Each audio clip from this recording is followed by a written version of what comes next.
Hey, what's up everybody? It's Andre with AndreReese.Biz. All right guys, you got me 2 days in a row out here in these Richmond wintry streets. You can still see we're kind of going through the great thaw. Behind me is still quite a bit of snow and ice that's, starting to melt and disappear. All good. So I got a couple, actually one main topic I'm gonna talk about today.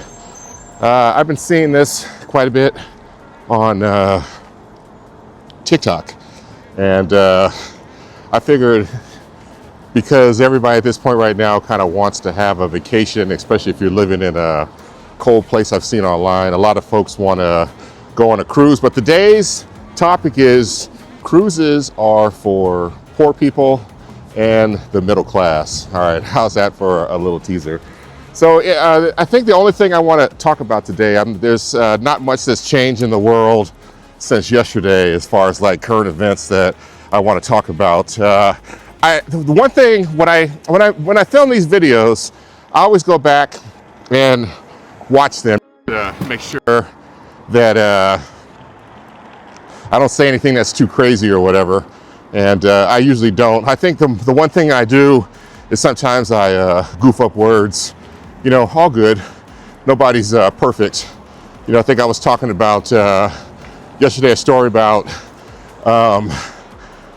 Claude and grandma, and I think I interchanged mother in there, but I came back in the end towards grandma. So that's the kind of stuff that I end up doing. So if I misspeak, hey, like I say all the time, I'm out here trying to stay alive as I'm out here riding this bike. But when I do go back and watch the videos, a lot of times I'm like, oh man, I forgot to say something, because pretty much everything I do is all freestyled. So it's off the top of the dome. And I sometimes think about little things in advance, but a lot of times I forget about stuff, But I think that one of the things I wanted to say yesterday was regarding, here, hang on a second, let me get through here. Looks like class is letting out up here on the campus. So a lot of movement of bodies, so I think the one thing I wanted to say yesterday that I didn't say was the one thing that the NFL is doing right now, and mad respect. And so this is the thing, and I know a lot of you guys have worked for companies, and there's a difference. It's not that the NFL is publicly traded, but the market that they have here in the United States is kind of finite, and when you work for a publicly traded company, it's like every quarter you have to do better than last year at the same time. You have to make the shareholders happy. You got to make management happy, all the stakeholders happy. And so it's no different when we're talking about, the NFL here. So the United States pretty much is a saturated market. You've got a number of folks that are coming in, that are being born, they're being brought up into football dynasty families. And that generally probably takes 15 years. And you also have people that are, dying off as well. And so they lose people every year. And what's the net result, if it's positive or negative? I have no idea. But it's not significant. And so, and as the salaries of the players go up and these stadiums are getting built, there's always a grind and a hustle to be able to bring more money in, and so it is highly probable and realistic to expect, I'm riding on ice right here. Okay, it's slushy, so we're good. It's highly probable to expect, the NFL to try to look at expanding to other areas of the world. And so they have. And so right now there's a significant Latin American expansion that's taking place, and Brazil is a huge target market for them. And in the preseason, what they oftentimes do is they'll take off and they'll play games in other parts of the world to try to build in an audience. That's to be expected.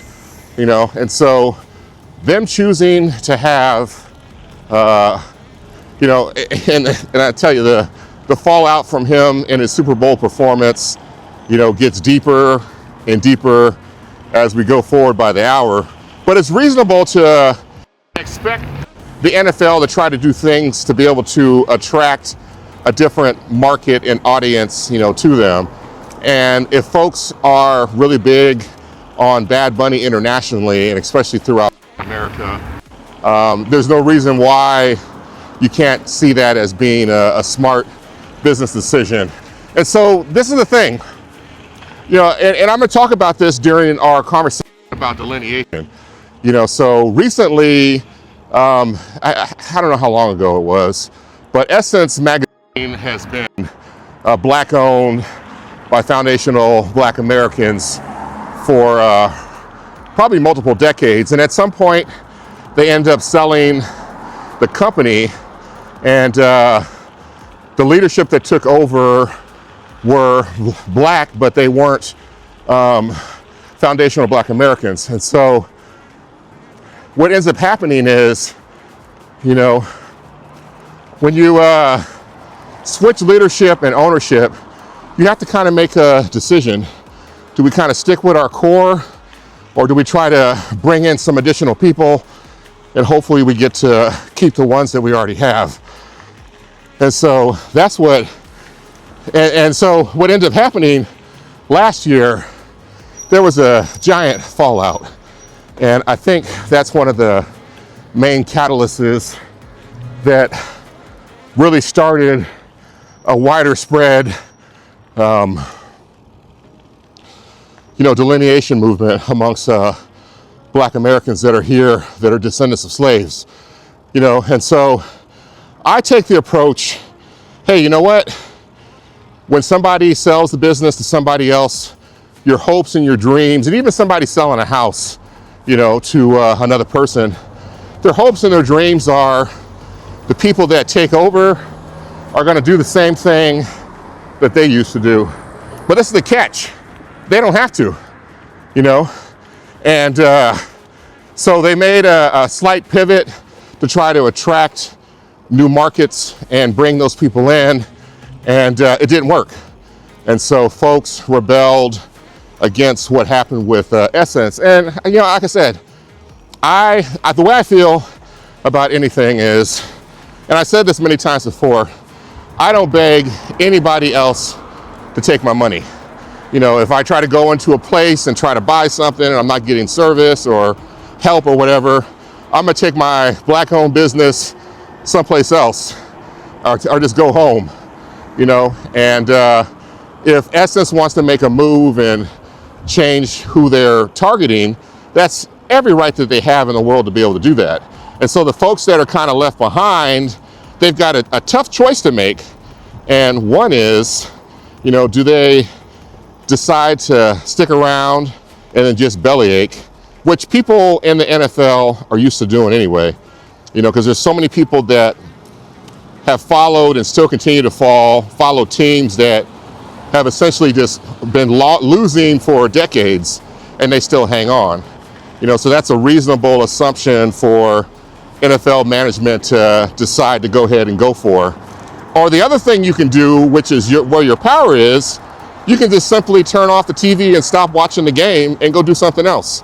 And so I think the ownership has realized that they have almost a monopoly on professional sports here in the United States when it comes to football. And most folks that are really into their teams, they're not going to walk away. And so in the meantime, when the NFL tries to attract a new audience, and at the same time it's, you know, disenfranchising the previous, you know, members that have followed along and been faithful, you know, it's to be expected. And so, like I said, they have money goals, and they've got salaries that got to be paid, and they've got yacht payments that need to be made, and they got private jet payments that need to be made. And so you have to realize that what you hold true and dear to yourself, other people don't feel the same way, especially when they're in leadership. And so, and I said this many times, when I was in my finance classes early on, education, they told me that my job was to ensure the wealth of the ownership. And you have to always keep that in mind. So if you don't like what they're doing right now and what the direction that they're moving and the audience that they're trying to bring in, you've got a tough choice that you have to make. You have to either just suck it up, which I assume they figure that folks will, because there's been major changes in the way NFL has done business over the years. Even now, I mean, you can look at the way they do the kickoff. You know, it's completely different than what they've done before in the past. And, you know, football has, you know, softened up a lot, you know, but it's designed to protect the players. That way they can, you know, the owners can get their investments that they've paid to the players. And, you know, it's a business, you know, so, and you have to look at it that way, and you have to realize that you are the customer and you have the right to go someplace else, complain, or just you know, look around and let it be what it actually is. So that's just something I wanted to kind of throw out there. So I get it, what they're doing. It makes a lot of sense in the sense that they need to continue to grow. And so essentially, how many people are in the world right now? 8 billion.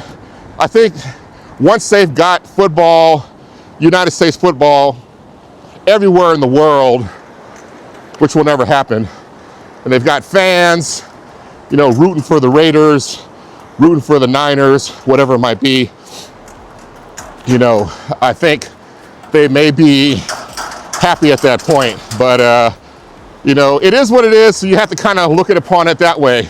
So if you don't like what they're doing, you have the power to walk away. And if you're not strong enough to do that, they know this, and that's why they make the decisions that they do. So, you know, I just want to say that. So, you know, they're going to do what they're going to do, all good, and it's up to everybody else to decide what they want to do. But like I tell you, I check in once a year with the NFL for the Super Bowl, and I think regardless of what they do in the future, even if they just have the halftime show being all generated by AI and it's little kids just dancing, I'll still tune in and watch it because I'm not vested in it, you know. And this creates an opportunity for somebody else to create something else. And the only thing is, it's the capital involvement. And you have all these other alternative leagues that exist. You know, you have the NBA, you have the WNBA.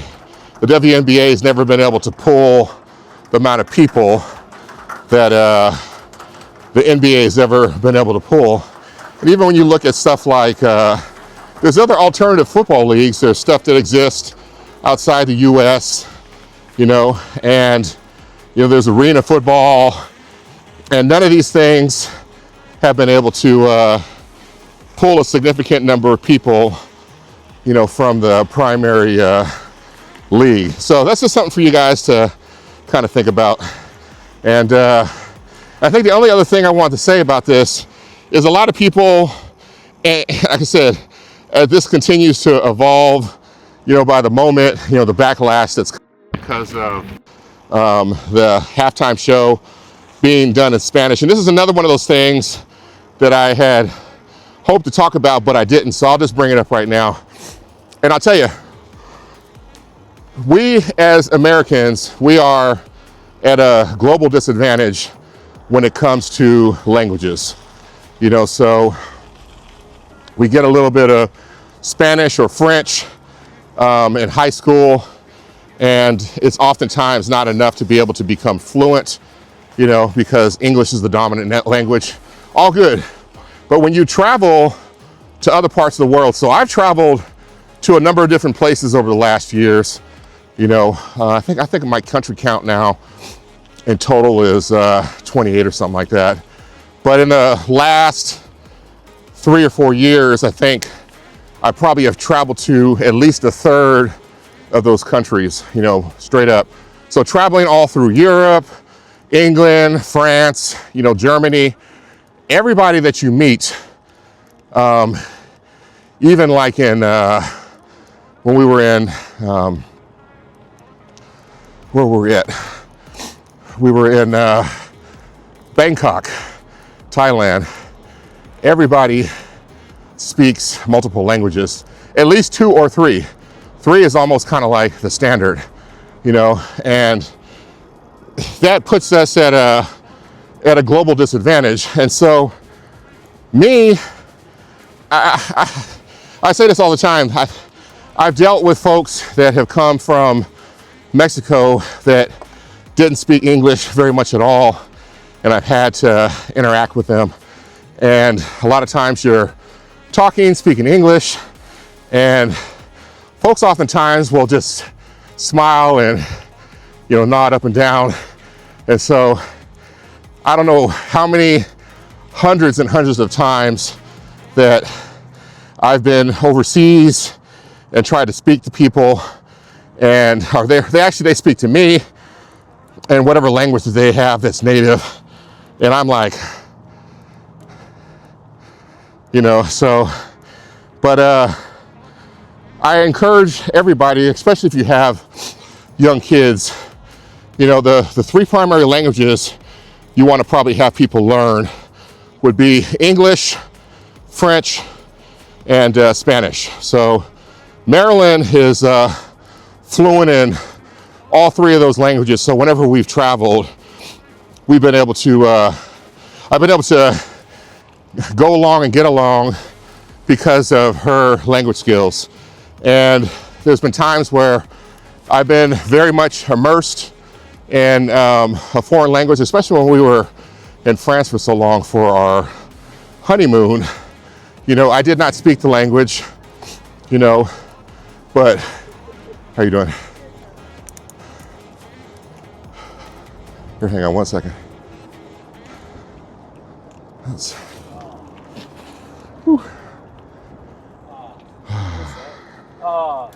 Yeah, okay. I was going to go meet with the... All right, here we go. Turning around. So, you know, I'd be around folks that were speaking in French all day long. Marilyn speaking French with everybody. And I could not, and one of the things that happened is I could not speak the language at all. I can speak maybe a few words here and there, you know, but you begin to start to understand the cadence of the language and how people speak.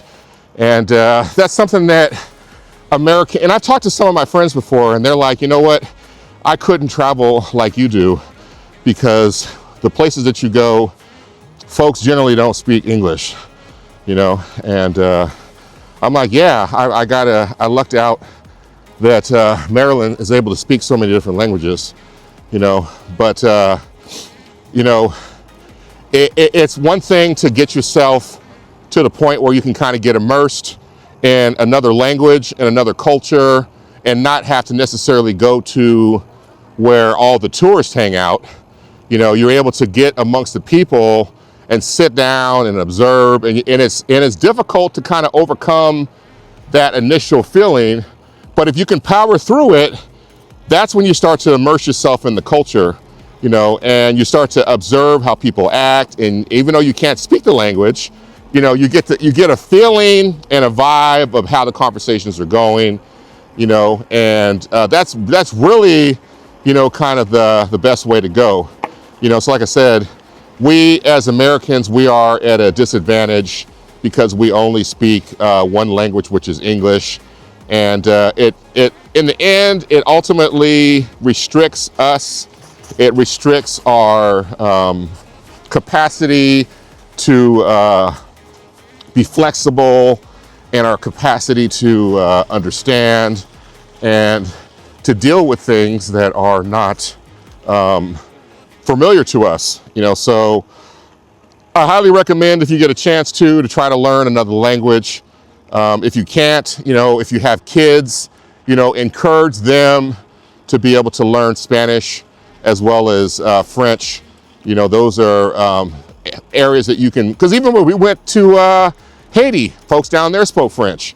Marilyn was talking to everybody down there in French. You know, when we went to we were in West Africa. When we were down in Togo, people down there spoke French.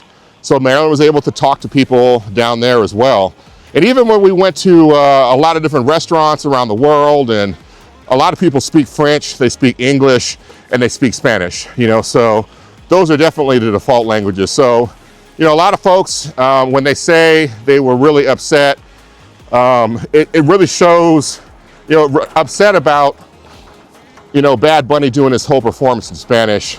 I think it's kind of a good sign that all of us need to expand our horizons.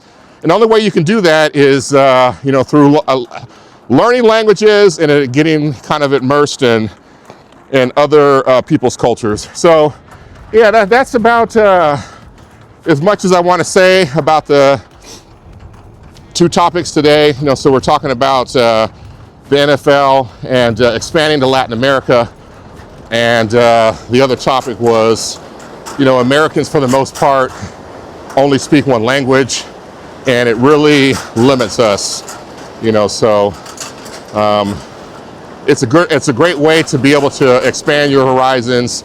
Even if you travel to an area, like I said, that you can't speak the language, to be able to be forced to try to communicate with people will go a long way towards opening up your mind and making it easier for you to accept people that are different than you. So, all right, that's cool. That's all I gotta say. So we're coming across the bridge here. You can see behind me, the water is not excessively high, but it is high, kind of similar to what you would see in the summertime, because the great melt is taking place right now. So all the ice and snow that's all over the city, all upstream, is kind of flowing through this choke point here. So I really love and enjoy coming out here all the time and, experiencing the city and the river and all the things that it has to offer. So let's talk about the final subject. Let's talk about cruising is for poor people and middle-class people. So I've been seeing quite a few conversations that have been taking place. And so this is the thing. A lot of folks now feel the need to express themselves online negatively. And no matter what you're doing, a lot of folks will jump in and be extremely negative on what you're saying and what you're trying to accomplish. And if you're not strong enough, you will ultimately, fall to the demise of what other folks think of you. And that's why me personally, I don't really care what people think about me. I'm strong enough not to have to deal with that, and if other folks feel a certain way, cool. Hey, keep watching my content. It helps me out. I appreciate it, and so when you, and so there's a lot of folks that have come online and said, on TikToks and stuff, they're like, cruising, like I said, is for poor people and definitely the middle class, because folks that have money, they have the capability of traveling, they're not going to go on a cruise. And I think that's adamantly incorrect, because there are cruises right now. I mean, we're all familiar with the booze cruise that are 3-day long, that are a Carnival cruise out of Miami down to pick your island in the Caribbean, and then back by Sunday night, out on Friday morning. And a lot of those people, a lot of those cruises, we see stuff all the time where there's some crazy stuff that happens on those cruises. People get in fights and stuff gets buck wild, and you introduce alcohol into a situation like that, and it just gets to be quite crazy, all good, but that's like the lower end of cruising. That's kind of introductory cruising. And even in the automobile industry, you can't say that all people that drive cars are middle class or poor, because I don't know what the lowest priced car that's available right now, but on the higher side, there's Rolls Royces and other things that are made that are some of the most expensive cars and certain limited edition Lambos and Ferraris and all that. But in the end, everybody kind of, you know, they have to drive a car if they need to drive. So whatever you decide that you want to spend your money on, you know, that's your right. And so I think folks that are ultimately comfortable with themselves, they will buy something modest to, you know, drive around. But folks that are trying to get to that next level, oftentimes they will overstretch and buy a car that's, you know, bigger than their pocketbook. So these kind of things happen. And so when you try to apply this to cruising, you know, there's the low-end cruises, and then there's also some very high-end cruises from some of the premium cruise lines. And some of those have smaller ships that are yacht-like. They've got unusual itineraries. The ships are smaller so they can get into a lot of strategic ports. You know, they got a lot of cruise ships that go down to Antarctica, and even to go down there to see, to actually, you can drive by Antarctica in a boat for relatively inexpensive. But if you want to touch your foot on the ground and then go explore and pet a penguin, you know, those cruises are like 10 to 12 to 14 to 15,000 and higher just for the lowest basic cabin per person. You know, so it all depends on what you want to do and how you want to go about it. You know, so it's not necessarily a fair thing to say, you know. And I think what a lot of folks are talking about is that what people like, for example, when we went on our honeymoon, we traveled different. So you would think we were all over Europe, we went to 6 countries, all that, but we were able to stay with friends and family when we were there. And so when we were with friends and family, we were immersed in the culture, had home cooked meals, and, you know, had a guide to some of the best things to do, you know, versus somebody that might go to an all-inclusive resort and call it a day and maybe do a tour or something like that. So it's a different level of experience, you know, and, you know, and so even when we went to Ghana, I think we spent almost 17 days there. You know, we stayed with Marilyn's dad, and we went all over the place, and we were immersed in everything that happened, the culture, as we were trying to get our wedding outfits, you know, purchased and made, and, you know, being able to, you know, reground myself back to the continent. You know, that was a blessing to be able to do that. And so what folks complain about when it comes to cruises typically, there are exceptions, you know, they typically will pull up in a port in the morning, and they've got a bunch of excursions that are expensive, that are designed to extract capital from you. And then you get back in the early afternoon, you're back on the ship, they toot the horn, and the ship backs out and it goes home. So it's like, well, how are you supposed to get any type of, you know, cultural experience from being in a port for 8 hours? And so there are examples where a ship will pull up in the morning, it'll stay overnight, that's your hotel.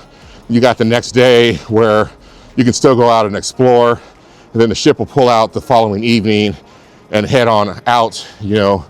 But even then, it's still a limited amount of time. And so I'll tell you, it's being on a cruise is more than just going to the ports.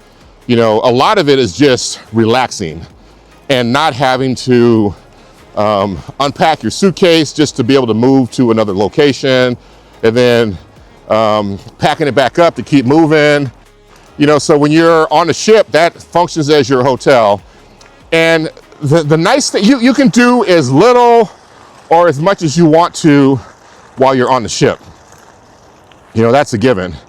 And, you know, the thing is, when we go, like we've gone on a, I think we went on a it was like a 10-day cruise.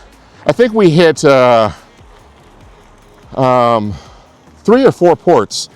And so on the front end and the back end, we had a lot of time just to chill, sit there, relax, sleep in, and doing that type of stuff is priceless.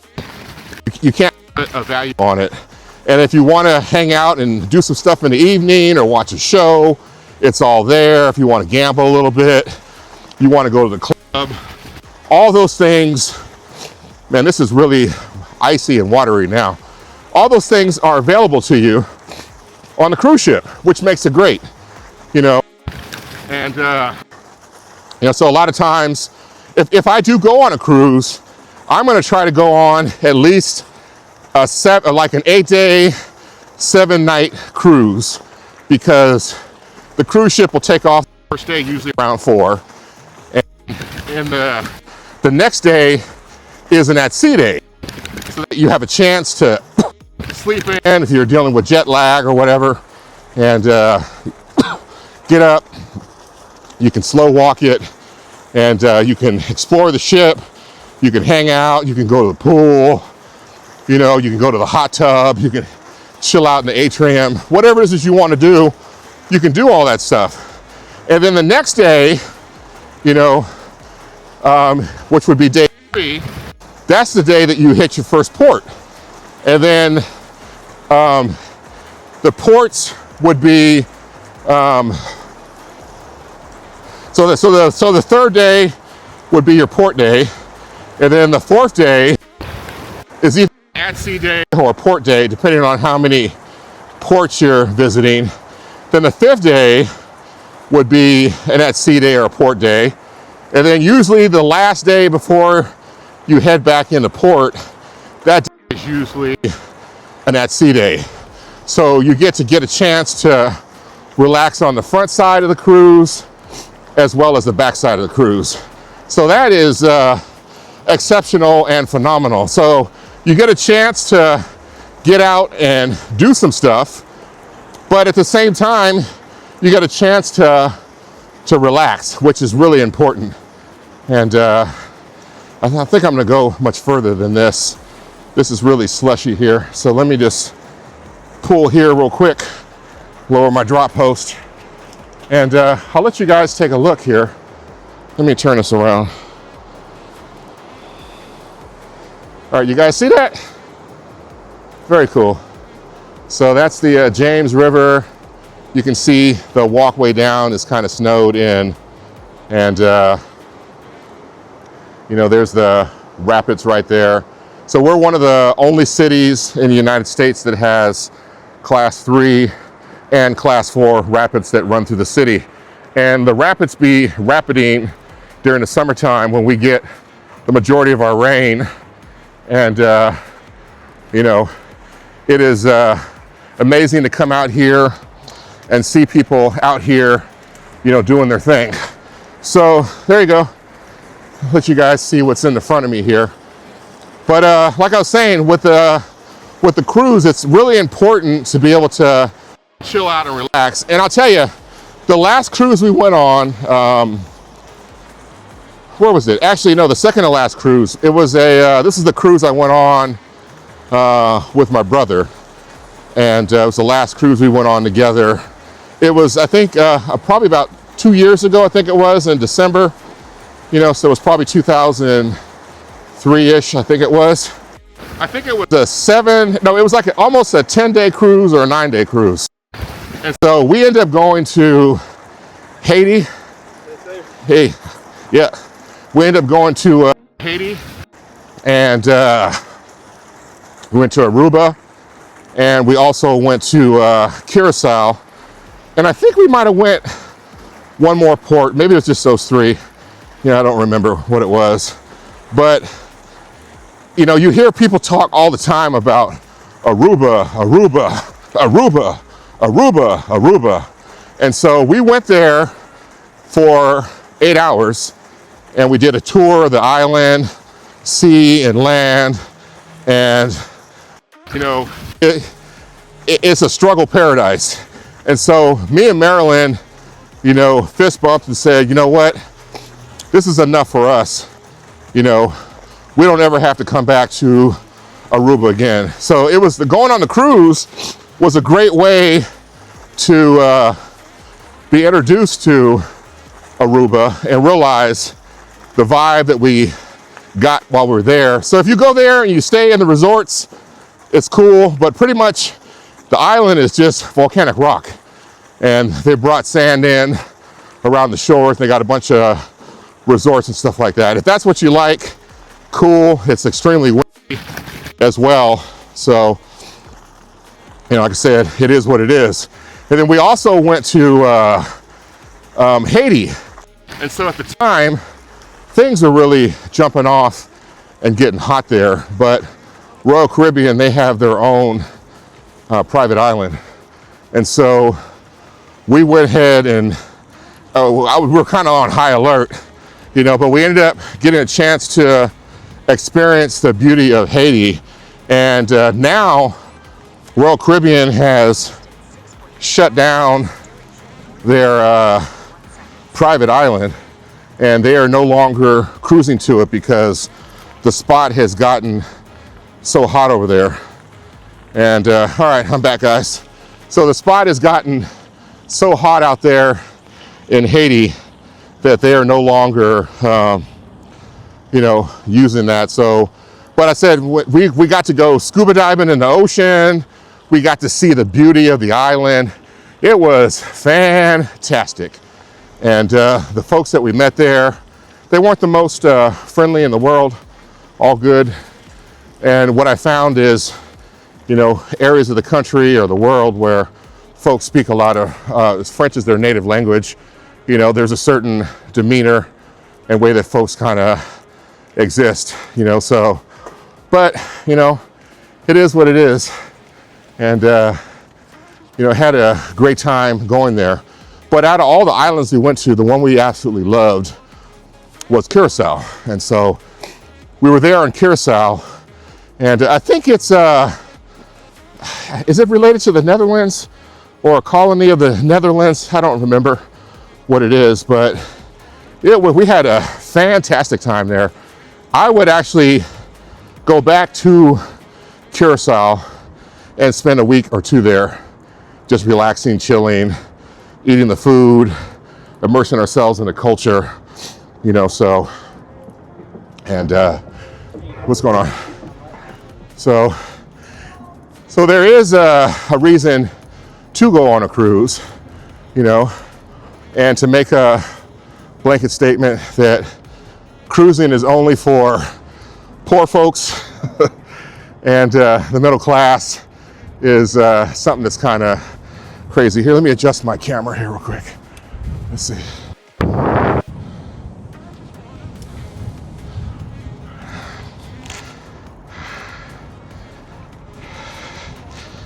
All right, I lost the face tracking. Let's see if we can get it back.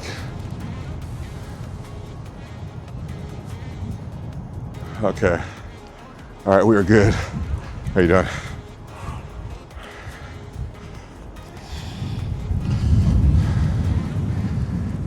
All right, let's keep riding here.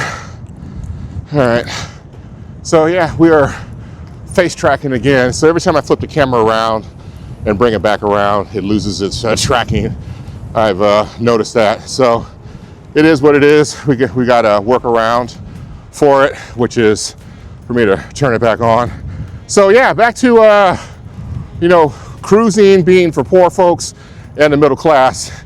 And I think there's nothing wrong with if you work for the man, you work down at the plant, you work down at the hospital, you only get a certain amount of time off a year. To be able to go on a cruise for 7 days as part of your 2 weeks or 3 weeks, it is all definitely well worth it. You can do everything you can do. Even somebody like Virgin, they have the saying, on there, you know, you can live like a rock star. So for 7 days, you can eat a lot of food that you've never eaten before. And I'll tell you, every time I go on a cruise, I eat escargot. I call it escargots. And I'd never eat it anyplace else but on the cruise ship. And so I don't eat lobster at all normally.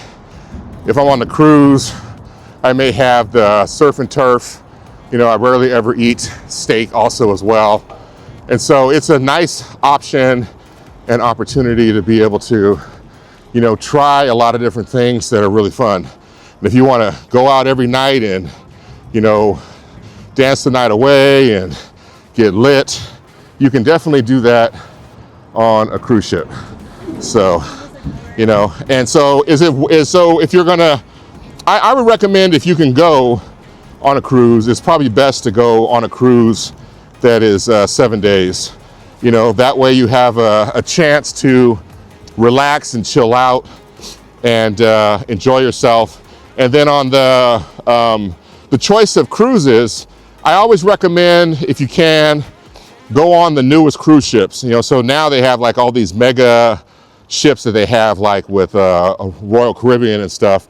The thing is, if you're a little older, there's a ton of stuff that's on these cruise ships that you may not even use. So when we used to go on Royal Caribbean before, they've got the wave jammer, they've got the rock climbing wall, they've got the, you know, oftentimes they'll have like you know, when you can do the skydiving. There's a lot of kiddie stuff that's there. There's arcades and stuff like that. You know, so a lot of that stuff we didn't even think about doing or try to do. So every cruise line has its own spirit of how they like to attract their clientele. And so some of the better ones are going to cost a little bit more. But like I said, if you can look at an itinerary that maybe has 3 stops, and at the same time you're going to have a 7-day cruise, you know, it'll give you an opportunity to really, truly relax and adjust, and, you know, come back down off of, you know, some of the cortisol that you may have built up from work before you go back and get an all new fresh dose, you know. So that's kind of my my thoughts on cruising. And is it for the poor and middle class? I don't think so. You know, people are always going to talk mess, and in almost any category of consumer product, I don't care what it is, there's always going to be one that is at the low end of the market, and there's always going to be one that's going to be at the high end of the market, and there's going to be a bunch of stuff crowding the middle, you know. So I think at this point now, I've been on maybe 14 cruises or so in my life, and I'm at the point now where, you know, I like to go on one every year or so, year and a half, and it's a good time, especially living out here. It's a good idea to try to go in the winter and go kind of like hang out in the where it's warm and fun, and then get recharged, and then come back and, you know, do it all over again, you know, where you come back home and get back into the, you know, the final let me get up here real quick. Shoot. Where you get into the final, you know, push for the winter season before things start to warm up a little bit. So yeah, guys, let me know what your thoughts are about going on cruises. And you know, it's something I really truly enjoy doing. I don't want it to be the only vacation that I do, but it's one option that allows us to break up the monotony. So, all right, how are we doing on time? So, okay. So we're about 45 minutes into this, and think I'm gonna go ahead and shut it down. As you can see behind me here, this was all iced over yesterday. So it's pretty much thawed. And I don't know if I said it, but the temperature was 62 or 65 when I left. So it's probably come down a little bit. And compared to what I wore yesterday, today I just have on a pair of shorts, that's it. I've got on a t-shirt underneath this. I've got an AndreReese.Biz shirt over that. I've got a long sleeve, and I've got this plus my gloves, and I got something that's covering my head. So it is more than enough. I don't feel cold in any kind of way. It's nice to see that folks at the first sign of changing of the temperatures, that folks are out here walking and taking in nature, because when the leaves in the fall start to change, it's like a 3-week window, and after that it's gone. And so the snow is on the ground. Who knows how much more snow we will get this year at this level? Who knows, you know, but a lot of folks out here said this is an unusual event that's happened, and they haven't seen anything like this in 20 plus years. So I am extremely excited and glad I got to get out here and at least ride twice in the snow. So one day, you know, when I'm on my way out of here, I'll have some stories to tell about the time I rode my bike in the snow, and I'll be able to say, hey, it's on YouTube, and go check it out. It's under the CycleCast tab, you know. And that's another thing too. It's like, I talked to my daughter. I'm like, hey, you watch my videos? She's like, nope, not at all. I'm like, nah, I don't expect you to, you know. Go out and live your life and figure it all out. But the nice thing is, these videos kind of act as a diary for a lot of my thoughts, and if you kind of watch enough of them, you can kind of get the spirit of how I feel about almost anything. It's one of those situations, is like, after you've watched and downloaded the videos, you're kind of like, well, what would Dre do? He would probably do this. And because you can tell the spirit. And it's kind of funny, when we first started dating, me and Marilyn, she spent a lot of time watching my videos that I did. So she went through and watched a whole bunch of them. And so she was trying to get an idea of who I was and my thought process and the way that I think, and you know, the way that I process data and all that. And so after a while of her watching my video, she's like, I know him now, and I know how he thinks, you know. And so I make all these videos now. Does Marilyn watch them? Nope. She doesn't. But I tell you what, when I come home, I'm like, hey, I did another video. She's like, oh, what did you talk about today? So I'll break it down to her. I'll let her know what we spoke about, or what I spoke about. She's like, oh, that's an exciting topic. Sometimes we'll have, you know, dialogue back and forth about something. And she doesn't need to actually go and watch the content. So like I said, one day when I am gone from this earth, you know, this information will still be there on social media. And so future generations will be able to come back and say, hey, you know, AndreReese.Biz, he was my relative. And the things I'm doing right now, the way I think, how I'm looking at life, I can see where I got that from. I can see how it popped up, and how I inherited that from him. You know, and most importantly, like my daughter, you know, in the future, if I'm not around, she can always go back and watch these videos. What's up, Amber? So she can always go back and watch these videos and use them as a kind of a chronicle timestamp of, you know, how my life was evolving and where my mind was.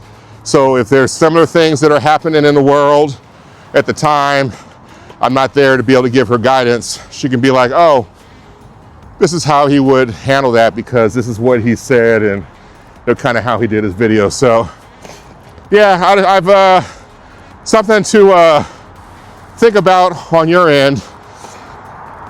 How are you going to get information and stories and to the next generation so that they can have that information when you're gone, you know? And this is how I choose to do it. So it serves a primary purpose, which is marketing for my business, you know, bringing in new clients. I can send folks a link and say, hey, go check me out. If you're comfortable, let me know. And they can watch my stuff. They can look at my social media. They can look at my pricing. They can look at, you know, who's on my advisory board, all that stuff.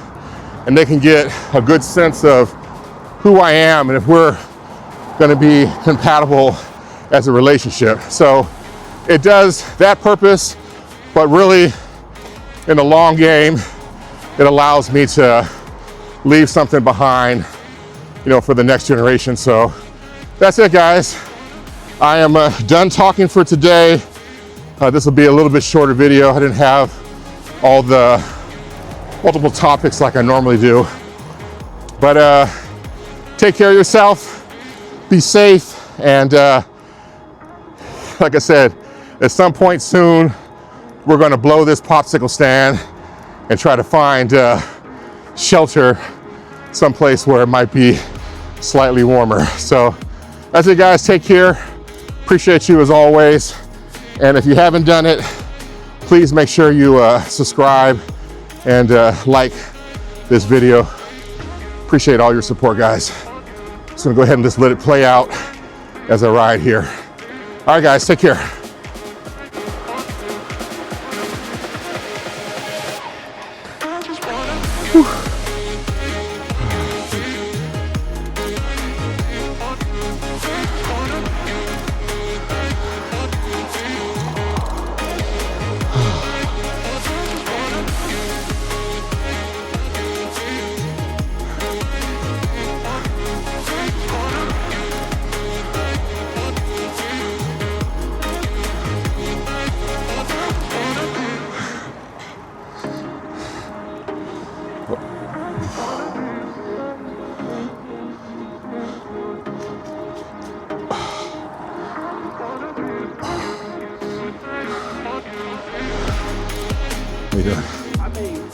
All right, let me turn this around so you guys can see who's in the front and what's in front.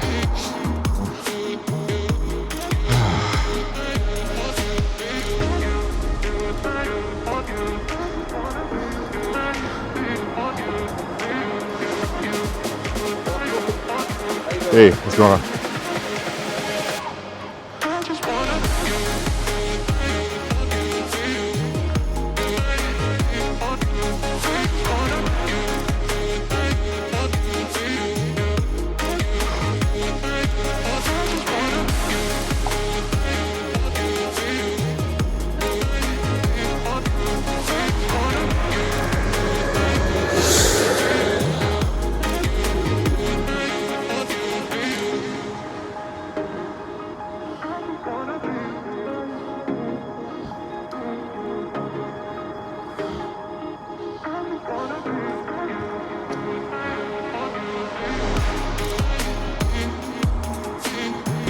Brother is a proud Omega.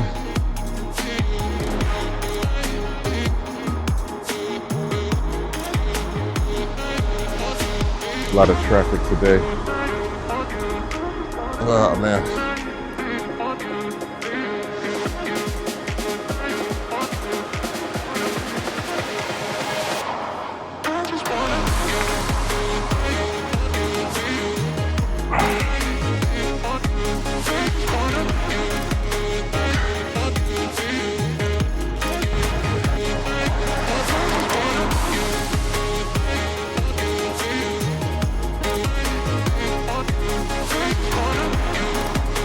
Now you can see they got the outdoor furniture out today. me sit outside and have a sandwich.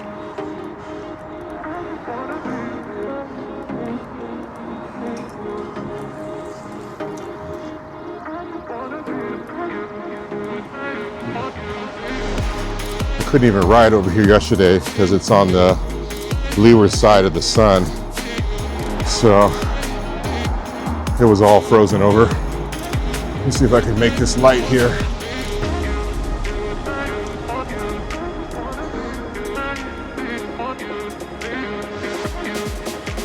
All right, here we go. And this is the interesting way that they have parking out here in Richmond. It's kind of weird. People kind of like parking in the middle of the street. But that's the way the parking is set up. So I've always been kind of like, wow, that's kind of weird. Not used to that. But that's how we do it out here.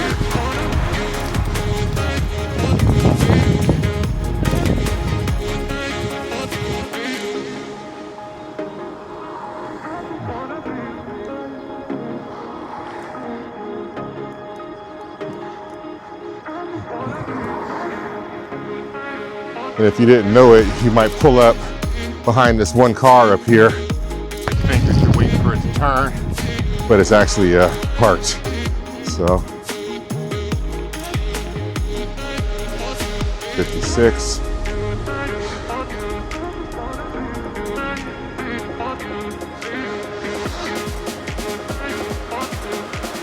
Oh, somebody rode right through the snow. Let's see. Drop my drop post just in case. Woo! Damn, that's crazy. All right, living my best life out here today. I'm not doing it again.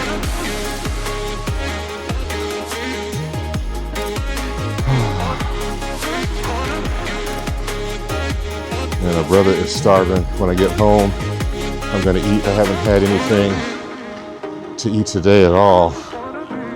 So, all right, guys, that's it. I think we've reached the upper limit here. Thanks for staying all the way to the end, and we'll talk soon.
In my life.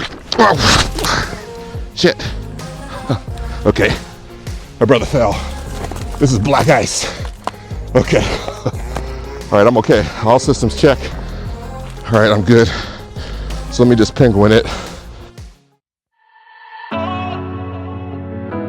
Yeah.